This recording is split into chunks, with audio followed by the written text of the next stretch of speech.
inini hangu nekusaidi kwangu kuti zvese zviendeke kuburikidza nekunetseka nemari zvinonditorera 6 to 7 months kuti ndiburitse album. Pamaalbum angu ese waya ndina pandakambobudisa mwedzi iri pasi peyandataura iyoyo kuburikidza nekunetseka nemari, kwete kuti nekunetseka nekunyora masongo. Masongo ndinopiwa free of charge naMwari, zvokuti hazvinditoreri nguva kutaura kwatiri kuita ipapa ndingatobuda nesongo inonakidza ingakomborera munhu wese. Handei pakunoipractice nekunopinda mustudio ndo pane nyaya kana usina promota.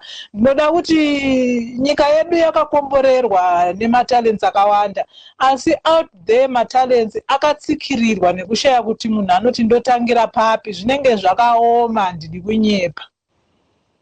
Saka wateereri muri kuzvinzwira mega kuti paya patinenge tiri kuti ngatitsigirei vaimbi nekutenga maoji tiregedze kutenga dziri pirated, muri kuzvinzwa kuti titori basa zinoti basa rekutamba naro kuti mhanzi izobuda. Manzwa zviri kutaurwa namai Chimwanambo about my expenses avanosangana navo mukuti mhanzi dzinge dziri kuzobuda. Saka shuwa ngatikoshesei basa revaimbi. Tikange tanzwa kuti muimbi aburitsa mhanzi ngatiedzei nepatinogona kose kuti aidha totenga kune muimbi nekuti direct, nekuti vaimbi vacho mazuva anaya vakutengesa mhanzi vega kana kutengawo kune mashops atinozoziva kuti vaimbi vanowana something back. Handiri mawana manje. Saka zvinoda kutosimudzana. Rega tinzozvikuteera. You're listening to Zimbabwe's finest radio station, broadcasting worldwide. Zimnet Radio, the people's choice. Make the whole world know about your business. Advertise with Zimnet Radio. Email marketing@zimnetradio.com. Are you looking for work in health and social care nursing? Then look no further. Creek Recruit is here to hire. Creek Recruit offers temporary, permanent and contract placements to great prospects like you across England. Give us a call today on 0333 222 4027. That's 0333 222 4027. Or email us at info@creekrecruit.com. Step into your future. Zvatanga nyangwe takaita kunonokewa tsano tinodonongwewa ba tinosvika chete tati tikupirei kana yatsano gore risati barapwitika rapera kuti 1 January 2018 achinenge chakaherereka pano paZimnet Radio. Amune kubva nenguva dza 2 p.m. GMT.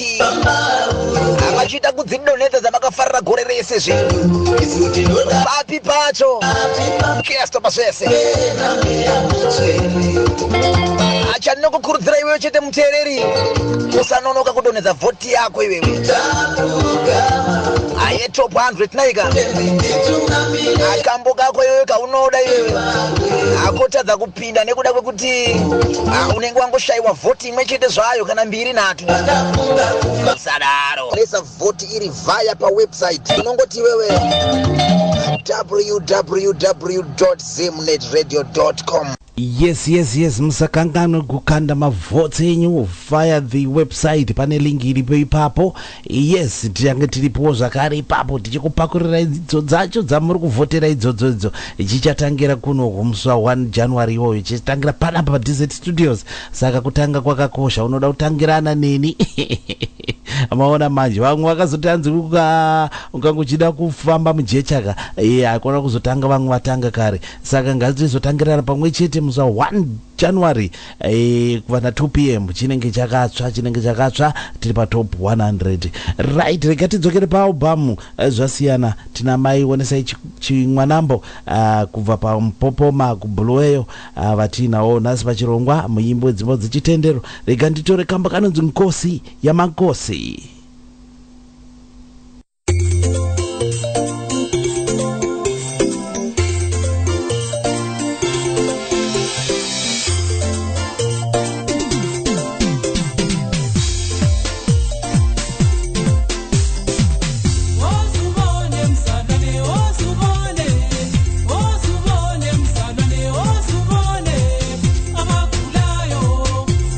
This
Wasana, Snickers and Kosi Amakose, the only one. Abakola Wuye, Abapapatiswe, Ekamelga Isa, Elentotana, Moyo Inwele, Warm Lilo, we put fire, all the altars, tormenting our lives. I put fire, more fire, in Jesus' name. Hallelujah. Wasana, Walipesolo, Wasana, Wanyamaga Chuta.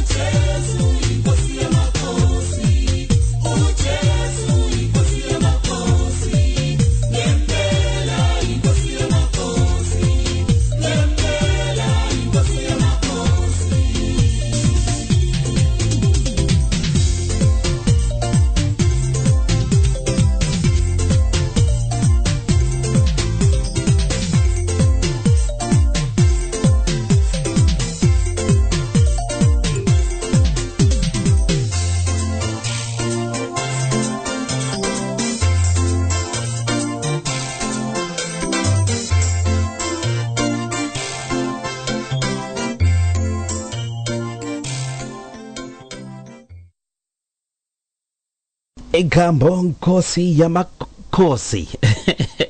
Ibi unomboita slip of the tongue.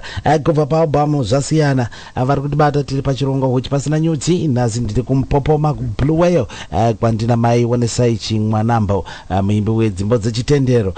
Mungade kuzivisa vateereri vemukati menguva dzino kuti manzi yenyu iri kuwanika kupi? Ya, manzi yedu around Zimbabwe inowanikwa kune vari kure, even online inowanikwa. Hazvisi zvinhu zvinotinetsei, nyangori kure zvakadi unokwanisa kuiwana, tinoitengesa online. Wazhinji wangada kuziva kuti chikwata makachiti the power of God, sei simba raMwari. Zita reband the power of God. DJ yaya imwe mubvunzo muri kuita kunaya nayo zveshuwa. Aiwa, zvina kuipa kuti nditsanangure, ndichatsanangura. The power of God, zita iri rakauya kuburikidza nepandambotsanangura paya pandakaita accident. Ndakanga ndapera tariro, ndisisina kana nefungidziro yekuti ndichazokwanisazve kuti ndiburitse pasi rese talent randinaro iri. Ndakazviudza kuti ndatoparara, ndingachaitei, ndave paralyzed kudai.